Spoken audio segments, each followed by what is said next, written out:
My name is Arnold. I'm a double major in molecular and cellular biology and global studies, and I studied abroad in Barcelona, Spain,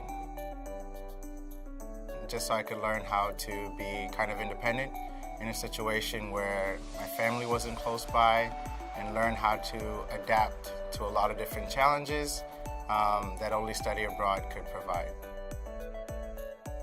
Just because something is different doesn't necessarily mean it's good or bad. We tend to see a lot of different things through the lens of our own cultural upbringing. I remember there are a lot of people who were complaining about the fact that a lot of restaurants weren't open at 8. They didn't open at this like 6 to 8. They were closed, and that's just something that's normal there because people eat a later dinner. And through that, I was able to learn that maybe, it wasn't bad, it was just different. I'm gonna start off with this just because I'm gonna say meeting my girlfriend, just because she would kill me if I didn't.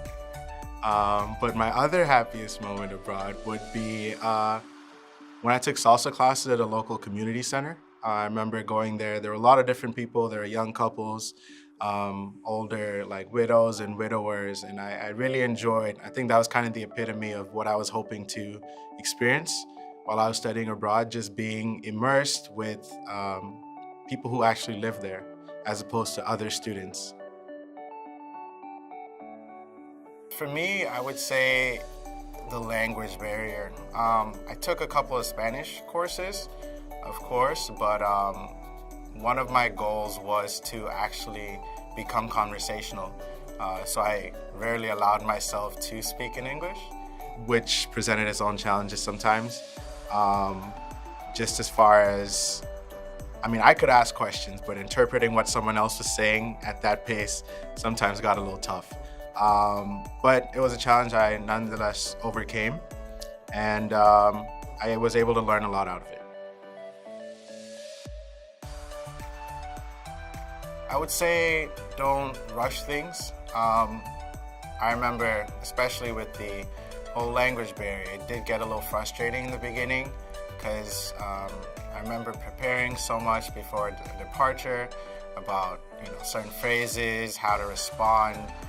But being in the actual experience is a little different. But I would say to myself that it all takes time, and if you keep working at it, eventually you'll get to it.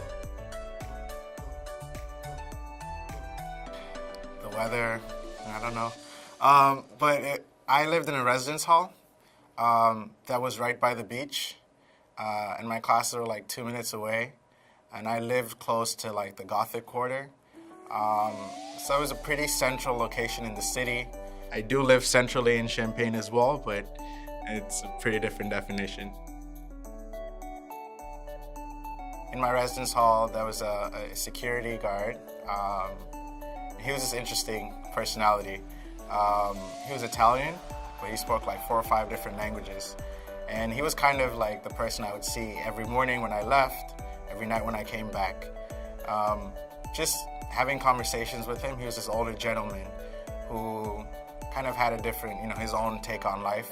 It was pretty great talking to him about his experiences, about how things that seem like pretty important to me actually end up becoming trivial, like our worries at a certain stage.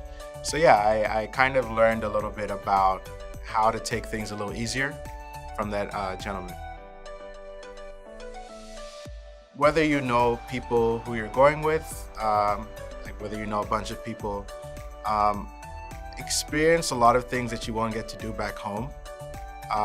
And I don't mean it in the traditional study abroad sense. There are a lot of things that you won't get to do back at home. And sometimes people tend to get comfortable when they're within a group that they know.